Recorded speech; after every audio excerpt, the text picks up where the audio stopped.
There are many glaring inconsistencies and lies that have been exposed in relation to Anthony Fauci's role in funding the Wuhan Institute of Virology and subsequent cover-up of his involvement. We, along with a select group of others, have reported on these issues many times. The corporate media has not. That is not surprising. What is perhaps surprising is that the GOP has been missing in action. Fauci's malfeasance is not simply a narrow issue about one man. Rather, it is symbolic of the deep and seemingly terminal dysfunction of the federal government, an issue the GOP should take great interest in. If the government were functional, Fauci would have been stopped in his tracks many years ago.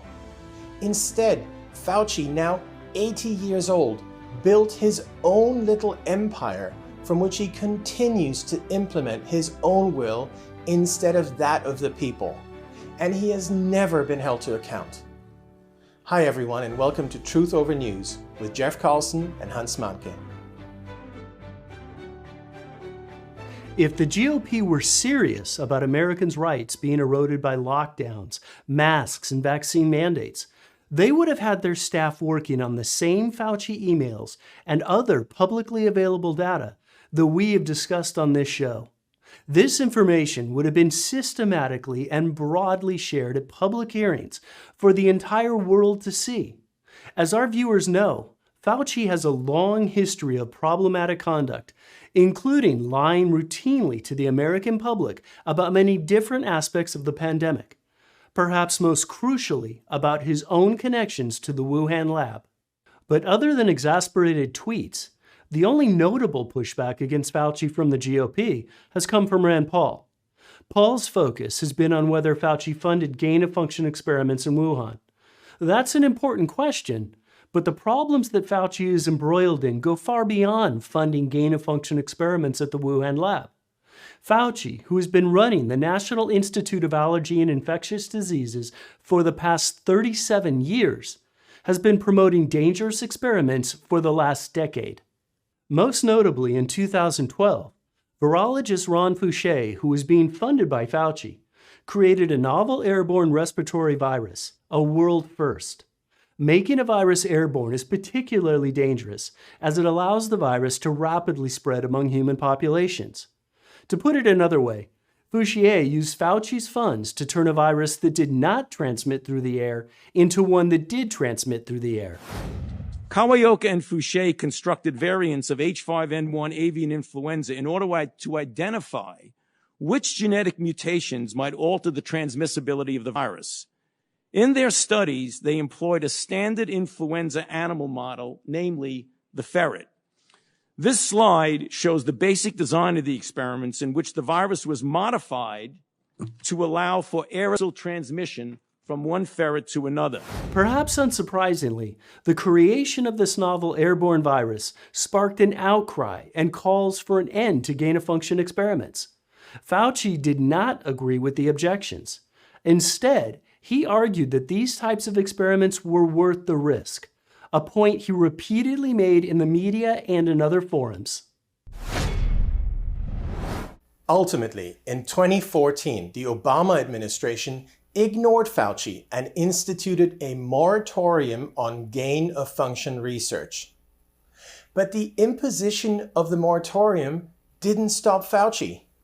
Most notably, Fauci went on to fund the groundbreaking 2015 Wuhan gain-of-function experiment that constructed novel chimeric coronaviruses using humanized mice to see how well the newly created viruses would bind to human cells. It was this experiment that triggered Fauci to convene a secret teleconference in early 2020 that resulted in the suppression of any reporting about Fauci's connections to the Wuhan Institute of Virology. Undoubtedly, Fauci was keenly aware of the problems that the 2015 experiment presented, in particular as it had been funded by Fauci during the moratorium. The fact that Fauci flouted the Obama moratorium is itself noteworthy as it shows that the underlying problem is not a Democrats versus Republicans issue, which is how Fauci himself likes to frame it. Instead, it is a deep state bureaucrats versus the people issue. Fauci, who appears to view himself immune from oversight, simply ignored Obama's order and continued to fund gain-of-function experiments. The change of administrations in 2017 gave Fauci an opportunity to take things one step further. He dismantled the moratorium. An investigation by the Australian later confirmed that Fauci did so without informing the White House. The moratorium was replaced with something that Fauci called the Enhanced P3 Framework. The framework was condensed into a 6-page document that foresaw a multidisciplinary review process and department-level review to consider the merits and possible research benefits of gain-of-function experiments. At the time Fauci ended the moratorium, Fauci's boss, National Institutes of Health Director Francis Collins, said of the new P3 framework, "We have a responsibility to ensure that research conducted with infectious agents is conducted responsibly, and that we consider the potential biosafety and biosecurity risks associated with such research."